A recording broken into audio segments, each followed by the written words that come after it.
Hi friends, it's Sarah from Ruffles and Rainboots.com, and today we're going to take an Easter egg and turn it into a gnome. If you'd like to make it, just boop, stick around. Thank you so much for being here. Please like this video so I know you're here crafting with me. So here's what we're going to be making today. A little bit of glam, little bit of glitz, but a whole lot of this little bit of cuteness. Look at that. These are little eggs I got at Hobby Lobby. They're kind of like that faux grass velour kind of stuff. Okay, so I have some options for you. These are the eggs that I got. I would love for you all to tell me what to do with this one. Yeah, so I would love to hear what you think. So I'm going to be using the pink one today, so that you can have some ideas for that blue one. Some wire, which we'll talk about in a second. I'm going to be using some faux fur, some kind of nose. You don't have to use rounds. I'm going to be using a heart for the feet. These are 4-inch bases, but Dollar Tree has this little 3-pack, and I thought those might work really well as well. So I think that'd be a cute little foot, and you can paint them or not. I'm gonna leave my natural to match the nose. Okay, so I found this pillow at the Dollar Tree too. I have 2 of these, and it's really soft. It's really fuzzy. You could use that for ears, but most people are not going to be able to find it. So if you can't find it, white fleece is going to do in a pinch. I also have, okay, I'm letting you into my craziness, okay? So I have all of these small flower accents. I'm going to use something. All right, so don't rip these off. It'll just rip a hole in the thing. Cut it off and then grab one of your bases. So you don't even have to use a heart, but I think it's really easy. They have little like circles and teardrop shapes at the craft store. You can use those as well. So mine has this, I tried to bang it. Don't judge me. But I had to cut this off. It was like a big glue. I don't know what it was, but now it's flat, and now we're going to move on to wire. This is available at the craft store. It is 12 gauge. It's super bendy. This is available at the home improvement store, and it's solid. I get this one. It's OK brand. I don't know. I just really like it. I use it for everything because it's so solid and sturdy, and it still allows me to have some nice bendy things.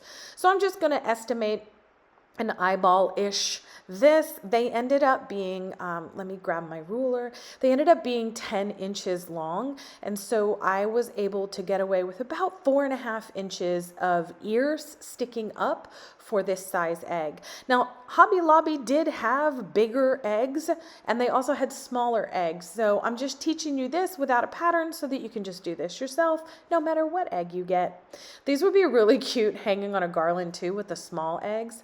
Anywho, all I'm going to do is just try and bang it together a little bit. It's really hard to move this stuff. So I'm just going to now make the other one, and now this one's too thin. So I'm going to just play with them for a second. Grabbing the fleece, making sure that the stretch is on the horizontal. We just need a scrap that's big enough for our ears. So we're going to double this over. Again, the horizontal stretch, and then we're just going to place the ear on to get an idea. I'm just making sure I have no seams on the edges. Yep.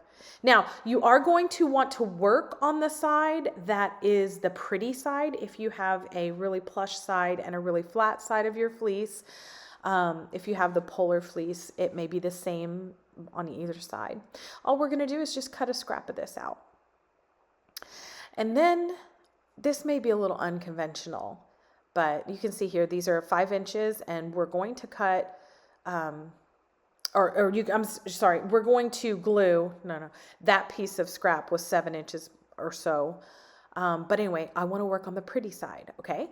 So the pretty side with the horizontal stretch is going to allow me to make a little template. You can see off to the left there, I already made one, and it worked out perfectly. So I'm just going to make the wireframe first, making sure I get the enough of the fabric, making sure that horizontal stretch is there, and then we're just going to glue it all together. But do not put glue on the wire. Start about 1 inch away from the bottom, or 1/2 inch, whatever, and then we're just going to go around the outside, and you're going to try and get a consistent bead of glue. For those of you new here, hi, my name is Sarah, and this is the Sure Bonder Detail Tip Glue Gun. It's magical. You should get it. I'll put a link to it down below. All right, so then we're just going to lay this on top. And remember how I always say don't ever press on your fleece because it's going to leave a seam? forget that and press down on your seams all the way around. You really want that to really show through no matter what color felt you're using. This methodology will work. There you go. Look at this. Look at it. It's happening. Oh, this is all real time. If I ever speed something up, I will tell you. Now I'm just going to grab that wire and just pull it out. Now we're going to set that aside. Let this finish drying all the way. Try not to like stretch it or anything, but you see how you can see that seam?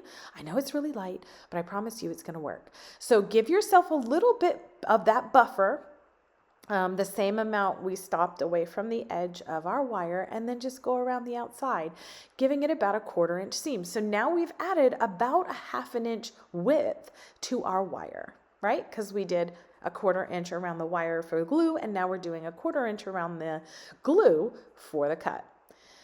All right. Oh, I did a really bad job on the top there. Let me just get this. It's going to bother me. Okay. We're better. See how that's not perfect? We strive for that here. Don't worry about it. It's going to work out just fine. But you do have to make sure that to the touch, you cannot feel anything. Then we're going to take the top here and we're going to yank it through. Don't push to where you can pop this open. If you're late, like if you don't want to wait for it to dry, just rub it in between your fingers when you get it about halfway through, and then it'll pop out. Just rub it in between your fingers.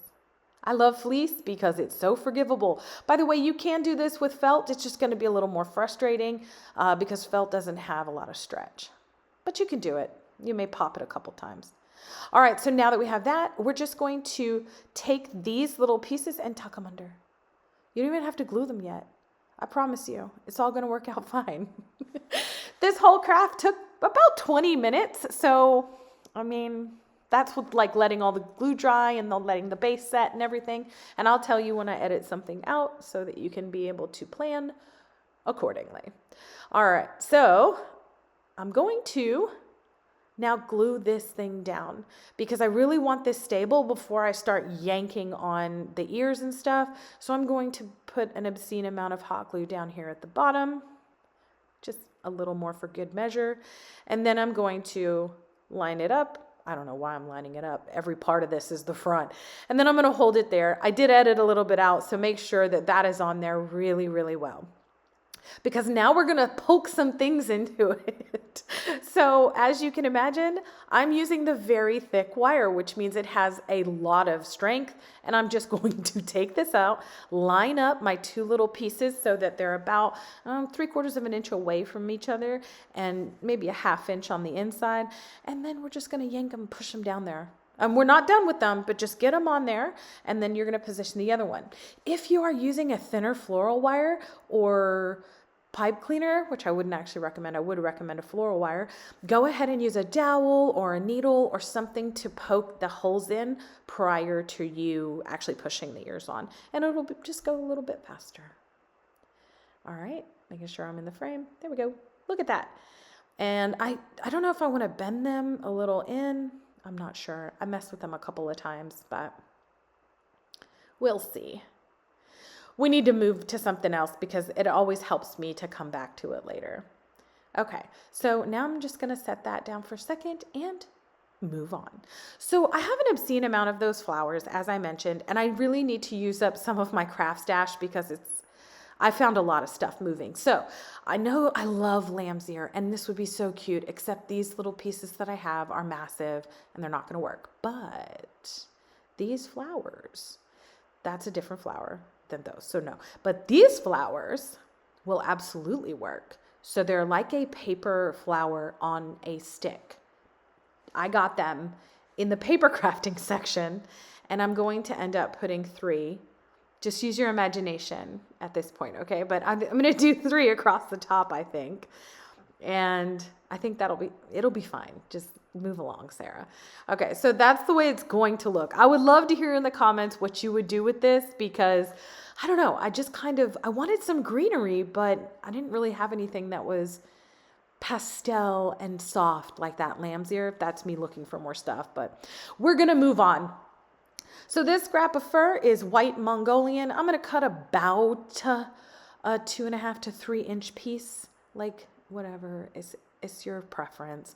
In order to cut that fur, I'm just going to use an X-Acto knife, score the back, and, you know, Bob's your uncle.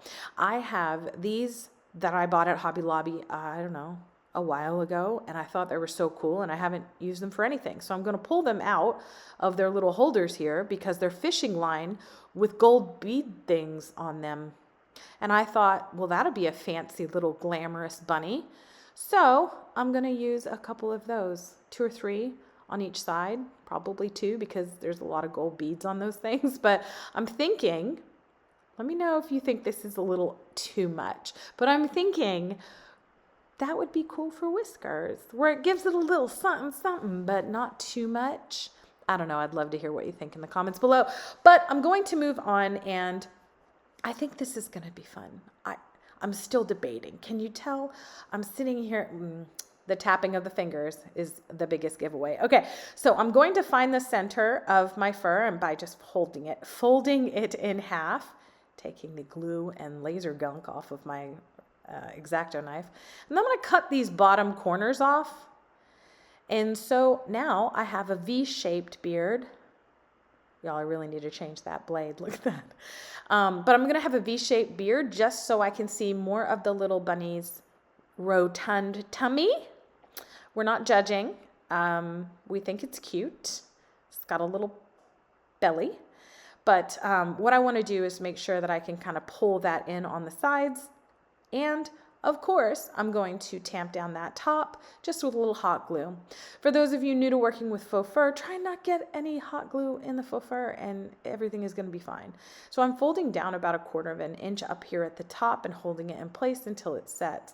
The reason we're doing that is because if you don't, you'll just have a line of faux fur fabric where you cut. I don't like looking at it, so I fold mine over. Now, as you can see, that is not a perfect V-shaped beard. This is not about perfection, but it is about a whole lot of glue that's going on there. I'm going to pop that right onto the front, lining up the center of the beard with the center of the little feet. I should probably take those off because somebody's gonna get glue in something that they don't want. All right, and then I'm just gonna pop that on. Do hold this in place just to make sure, and lift up the edges just to make sure that the sides are down. And that's it. That's the hardest part. Look at that. You're all done, almost all done. So I'm just going to make sure the very top is glued down by actually gluing these 2 pieces up.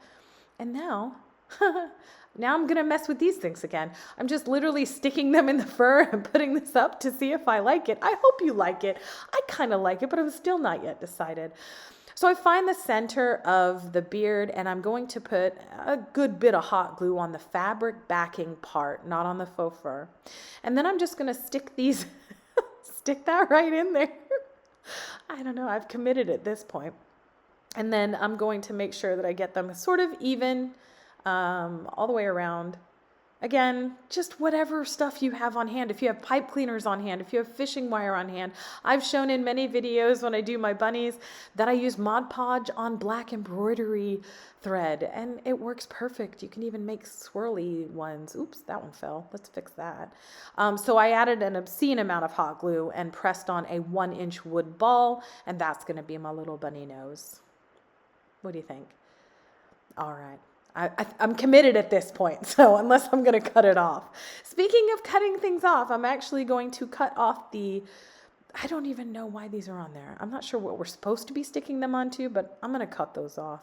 I just love these paper flowers. Obviously, I've been buying them for years and collecting them apparently. I'm going to leave the fabric tucked up under the top, and then I'm going to add glue to both the egg and the inside fabric, and I'm just going to hold that in place. I edited that out. Pull up the other side and do the same thing. And these are actually on here really, really well, so you don't have to worry about that. I just wouldn't swing it around by its ears. I think that would probably be detrimental. All right, now it's time just accent your little heart away. So I'm going to use 3 of these little flowers and try and get them even. All right. This is sort of a peachy pink from Hobby Lobby. The blue is a true pale blue, but this one's sort of a peachy theme, but I'm pretty happy with it, but I think it needs a tail, right? I do. If you have a pom-pom, and I have about 300. But if you have a pom-pom, you can actually get off of your, seat, Sarah, and go get it. But I'm going to use the cast off from the beard and just take each of the 3 points of the little triangle, and I'm going to flip them in. And then once I have it flipped in, I'm going to smoosh that all together and roll it in my hands to sort of fluff it out a bit. And then if you're a hairstylist or have any history of, I'm sorry, don't look away now, because I hacked this up, and look, I'm sorry. It looks like a tail now though. Just do your best. No one's going to critique you except yourself, okay? And then we put an obscene amount of hot glue on that, only on the stiff part that we glued together, so that we have our nice little hack job of the faux fur everywhere else. I really need to learn how to cut hair so I can make these look a little bit better. But I hold that on until it is set, which I will edit out for you. Whoops. And then that is it for this little guy. I think he's cute, but I would love to hear what you think. Look, isn't he sweet? Let me know in the comments if you will make this. I had a great time. Again, it's a 20-minute craft with things you most likely can find easily or that you have in your craft room. As always, I sincerely appreciate you being here. Please like this video, share, and subscribe for more crafty fun.